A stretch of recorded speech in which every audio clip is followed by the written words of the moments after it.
Bienvenue sur les hauteurs de Mareuil, où Joël Bigorgne, le directeur départemental de Ouest-France, va s'asseoir dans cette voiture. Joël Bigorgne est un historien de formation, avant de devenir journaliste, spécialiste dans l'histoire des mentalités du 18e jusqu'à aujourd'hui. Alors comment aborde-t-il les mentalités au 21e siècle dans le département? C'est une des questions que je vais lui poser. Et comme c'est un historien, je vais l'emmener dans la bibliothèque de l'évêché. C'est un lieu à la fois précieux et c'est un privilège qui nous a été accordé puisqu'elle n'est pas ouverte au public et qu'elle renferme des trésors, vous pouvez l'imaginer. Je pense que ça va l'intéresser. Voilà, on y est. Joli.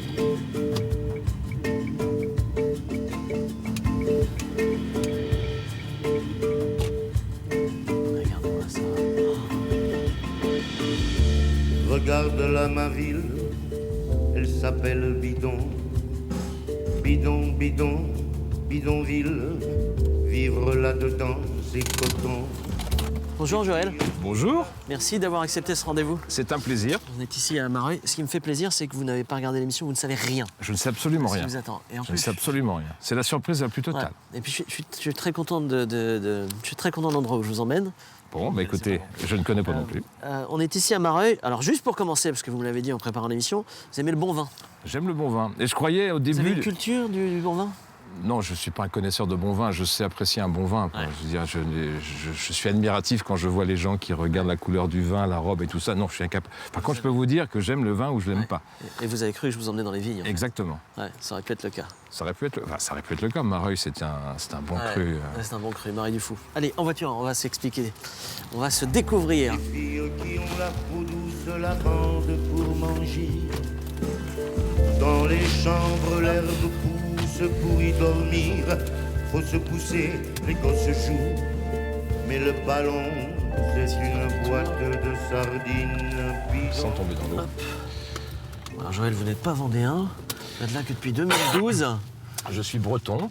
Il va vous falloir encore quelques dizaines d'années avant de devenir vendéen, si vous voulez Ah rester. oui, mais je commence à me plaire dans ce département, vous savez. Ah, oui, mais les Bretons et les Vendéens, il y a une mentalité commune. Hein. Il y a un On est esprit- cousins germains, on peut dire. Vous On peut dites dire ça ça comme ça, oui. On a le même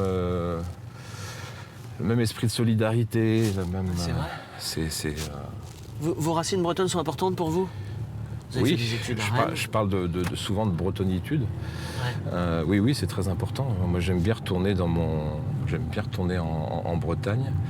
Votre Je m'en fief, suis c'est où, votre coin? le Morbihan. Je m'en suis rendu compte quand j'ai été expatrié pour des raisons professionnelles en Normandie, dans l'Orne. Ouais.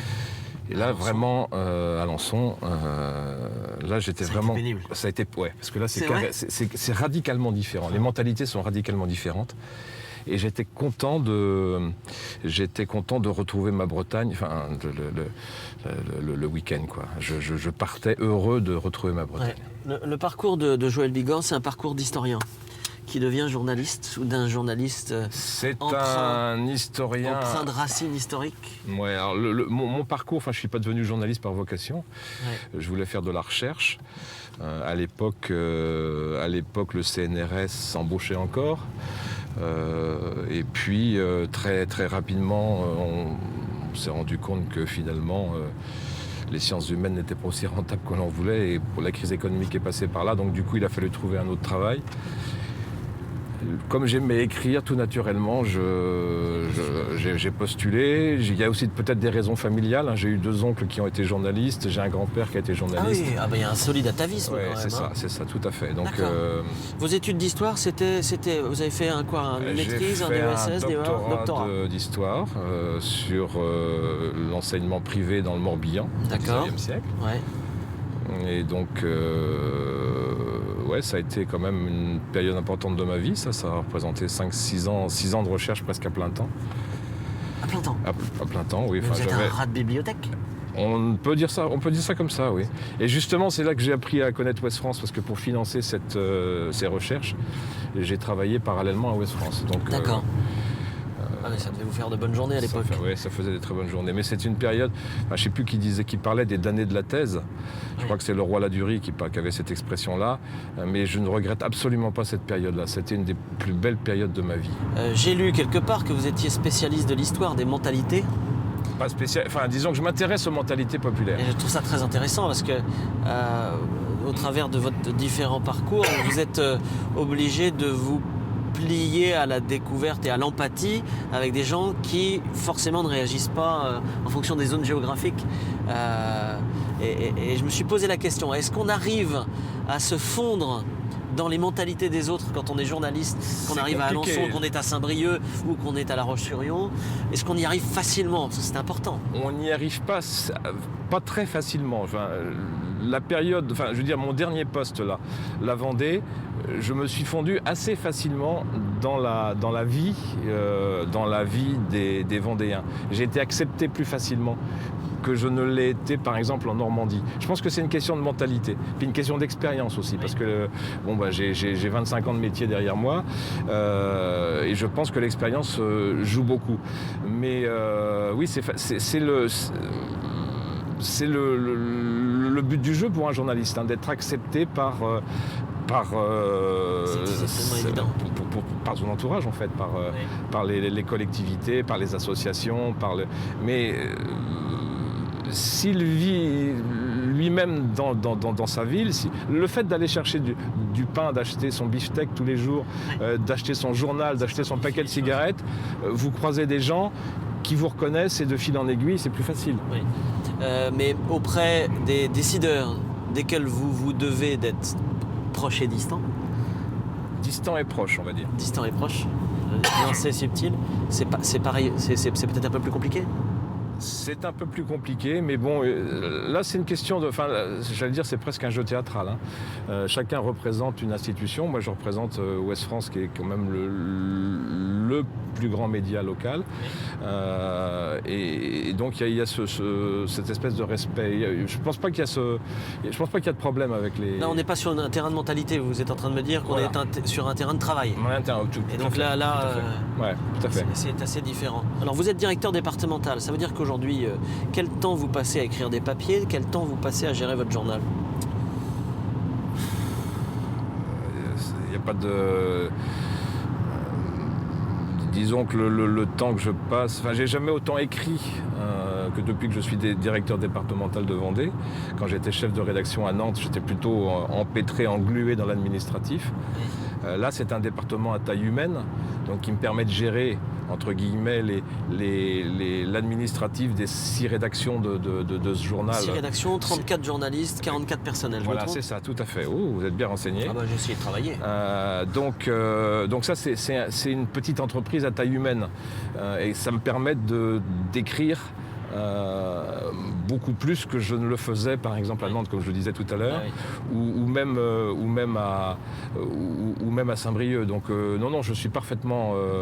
alors maintenant, combien de temps je consacre à l'administratif et à la gestion des équipes? Une bonne moitié de mon temps quand même. D'accord. Une bonne moitié de mon temps, mais bon, il y a des sujets que j'aime bien. J'aime bien m'intéresser à la politique du département. J'aime bien m'intéresser à l'histoire. J'ai fait quelques suppléments sur Clémenceau notamment, sur Delattre, enfin bon. Vous êtes quand même empreint de tout ce qui est histoire, je prends. Vous prenez. On dit que les journalistes sont souvent formatés aujourd'hui. Les journalistes qui sortent peut-être des écoles de journalisme le sont peut-être, effectivement. Ceux qui sont formés sur le tas, comme on dit. C'est un avis quand vous dites, ou c'est une réflexion? C'est un avis. Ouais.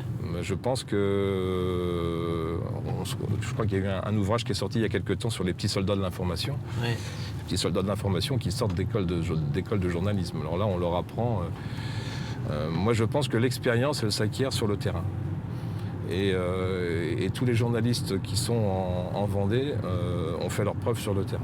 Tous. Ouais. Beaucoup ont été marqués par la catastrophe de Xynthia. Et c'est une épreuve qui, enfin, je veux dire, ça a ressoudé les liens des équipes. Et rien ne vaut l'information, rien ne vaut l'expérience. Ouais. Alors on va écouter le morceau de musique que vous avez choisi. Vous avez choisi le dernier album de Nougaro. Et puis il est temps de vous révéler où est-ce que je vous emmène. Vous avez vu qu'on est à Luçon. On est à Luçon, oui. Je suis en train de faire des tours pour essayer de vous perdre. Mais bon, je suis obligé de vous révéler où on va. Écoutez, on va à l'Évêché. Oh, l'Évêché. Et pas n'importe où à l'Évêché. Je vous emmène dans la bibliothèque de l'Évêché. Diable. Vous la connaissez? Non, je la connais pas, non. Elle est somptueuse. C'est un privilège qui vous est proposé que d'aller dans cette bibliothèque. Écoutez, je vous en remercie. Où les ouvrages sont rares et précieux. Et je me suis dit que l'historien que vous étiez et l'homme qui travaille, notamment vous avez des travaux sur la religion, ne pouvait qu'y être sensible. Je suis très content de mon coup, pour ne rien vous cacher. Ah oui, je suis très reconnaissant de m'emmener dans ce sein des saints. C'est un peu ça. On écoute Nougaro, puis vous m'expliquerez en 2 mots pourquoi dans quelques secondes.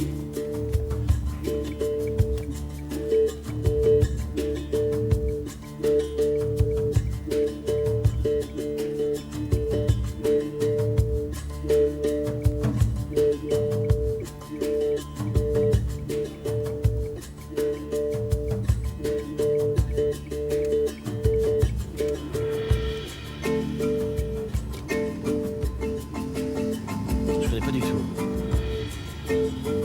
Alors pourquoi vous l'avez choisi? C'est un hommage à toutes les populations qui sont malmenées à travers le monde. Là, c'est Bidonville, c'est l'Amérique du Sud, mais on pourrait parler du Moyen-Orient. J'ai eu la chance de faire un voyage avec Bruno Retailleau à Erbil. Et vous avez et ça m'a vécu un attentat. Oui, ça c'est une aventure, mais ce qui m'a surtout marqué, c'est la situation des populations qui étaient entassées dans des tentes et et donc c'est à la fois un hommage, c'est à la fois un coup de griffe à une Europe qui est incapable de régler l'histoire des migrants ou des réfugiés, je préfère ce terme-là d'ailleurs de réfugiés. Quand il s'agit de récupérer des milliards, l'Europe est au rendez-vous. Quand il s'agit de sauver des vies humaines et de régler un problème international. Donc je suis un Européen convaincu, mais je trouve que là, l'Europe laisse à désirer. Camarade, j'ai 5 doigts moi aussi, on peut se croire égaux.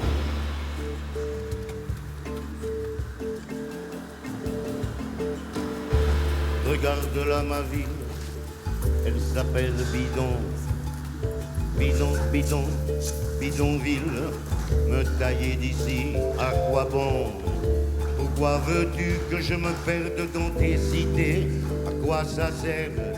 Je verrai toujours de la merde, même dans le bleu de la mer. Voilà Joël, j'ai envie de dire bienvenue au paradis pour vous. Au sein des saints, comme on disait tout à l'heure, Ouais. c'est formidable. Ouais. Bon, ça résonne dans l'historien que vous êtes, une bibliothèque aussi ancienne avec tant d'ouvrages somptueux, j'imagine. Ah oui, tout à fait. Ça me rappelle des souvenirs aussi. C'est vrai? Ça me rappelle énormément de souvenirs. Lesquels? Quand j'ai préparé ma thèse, on parlait tout à l'heure de rats de bibliothèque. Ouais. J'ai fréquenté beaucoup de bibliothèques. Des établissements comme ceux-là? Ouais, notamment dans tout le grand séminaire de Vannes, la bibliothèque, j'en garde un souvenir extraordinaire. Ouais. C'est-à-dire que celui qui la gérait me faisait entière confiance. Donc voilà, c'est à toi. Débrouille-toi et essaye d'en tirer le meilleur. Quoi. Et moi, une bibliothèque, c'est une source de richesse à la fois intellectuelle. Vous êtes capable de vous perdre dans une bibliothèque? C'est-à-dire sûrement. Que si là je vous abandonne, malheureusement ce ne sera pas le cas, je suis désolé, vous y passez l'après-midi? Ah, sûrement. C'est vrai? Ah, sûrement. Vous préférez les bibliothèques aux églises? Je préfère les bibliothèques aux églises, oui. Il fait froid dans les églises. Ça. Il fait froid dans les églises parfois, mais j'aime bien les églises aussi. Ouais. Mais j'aime bien me promener dans les églises. Je préfère les chapelles aux églises. C'est vrai? Je préfère les petites chapelles que je découvre au fil de mes balades en Bretagne. Vos coins de ressourcement? Mes coins de ressourcement, c'est pas forcément dans des monuments. Ça peut être dans une bibliothèque. Ça peut être dans une bibliothèque. Ça peut être dans une église, si jamais. Tout dépend. Ça peut être n'importe où. Ça peut être au bord d'une rivière. Ça peut être. Non, j'ai pas de. On est obligé de se séparer. Ah oui. Voilà.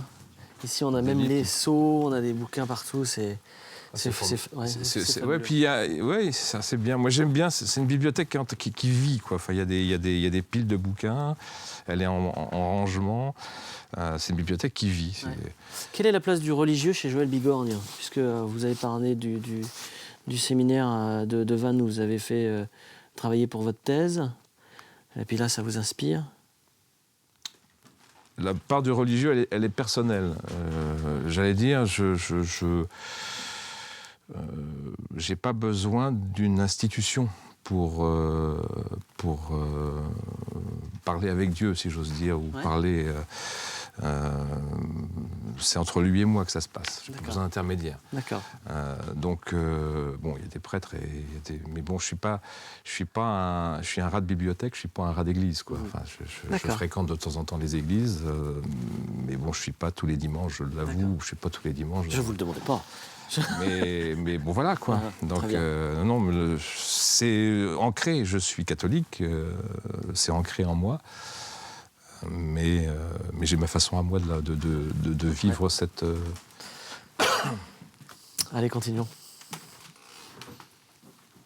Là, je sens que là vous avez complètement oublié la caméra, du coup.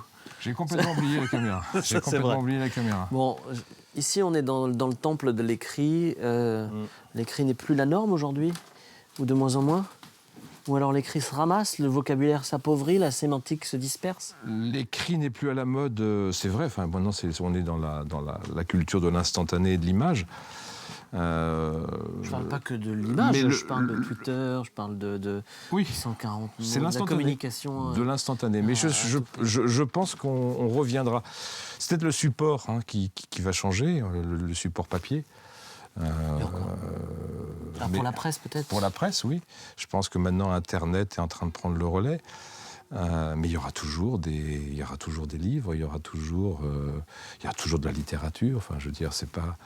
On est peut-être à l'orée d'une période, d'une nouvelle période, mais moi je pense que l'écrit je suis pas inquiet. Ouais. On va revenir sur les fondamentaux. Enfin, je pense que, je suis optimiste. J'espère que. Vous êtes d'une bonne nature. Je suis d'une bonne nature, oui, on peut dire. Puis bon, je prêche aussi. Je voudrais quand même qu'on parle d'une chose qui a marqué, qu'on a vécu d'ailleurs un peu ensemble. Je voudrais qu'on revienne sur le mois de janvier dernier pour terminer cette émission, Joël, parce que vous aviez été... moi, je vous ai vu un peu affecté par Charlie par la suite. Et puis, je me souviens de vous avec un discours très noir sur l'avenir de la société. Écoutez, j'en ai reparlé il n'y a pas longtemps lors d'un débat que monsieur le préfet organisait à la Maison des Maires. Souvenez-vous, on était dans la rue, je ne sais plus... C'était le mercredi. Il n'y a jamais eu autant de monde dans les rues à La Roche-sur-Yon. Il y avait 20 000, 25 000 personnes. On s'est promis des choses. Ouais. J'ai posé la question l'autre jour, 7, 8 mois, 9 mois que cette catastrophe s'est passée, que ces attentats se sont déroulés. Qu'est-ce qui s'est passé depuis? Qu'est-ce qu'on a fait depuis? C'est pas que les gens se sont... Je pense que c'est déjà oublié, on était dans l'émotionnel. Ouais. Mais c'était bien, l'émotionnel. Oui, non, mais très bien, avec ses raisons et des raisons qui sont tout à fait justifiées. Mais concrètement... communion nationale, quoi. Tout à fait, mais concrètement maintenant, dans les faits, qu'est-ce qui s'est passé? Rien. Et qu'est-ce que vous attendiez, vous? Je sais pas, un sursaut, peut-être un sursaut, je sais pas. Qu'est-ce que vous appelez un sursaut? Un sursaut, c'est une façon de réagir, d'être peut-être plus solidaire entre nous, je sais pas, il y a des choses à inventer. Je pense que ce qu'on a fait, c'est ce que j'ai dit l'autre jour, ce sont des pansements sur une jambe de bois, quoi. Ouais. On n'a pas touché à l'essentiel. Ça vous désespère? Ça me désespère pas moi, mais ça me désespère pour les générations futures. Les générations futures. Allez-y. Bon, très bien. Je vous remercie beaucoup, en tout cas, d'avoir accepté de jouer le jeu. Je suis très heureux de vous avoir amené ici. Le plaisir a été partagé. Si je vous ramène à Mareuil ou si je rentre tout seul et je vous laisse là. Si c'est avec moi, je resterai bien volontiers. Bon, on va remercier les services de l'évêché qui, exceptionnellement, ont ouvert les portes de l'évêché. Puis on va rentrer à Mareuil. On se retrouve dans 8 jours pour un nouveau rendez-vous de Sans détour. À la semaine prochaine. Au revoir, Joël. Au revoir. Salut. Bientôt, les oiseaux, les jardins, les cascades. Bientôt, le soleil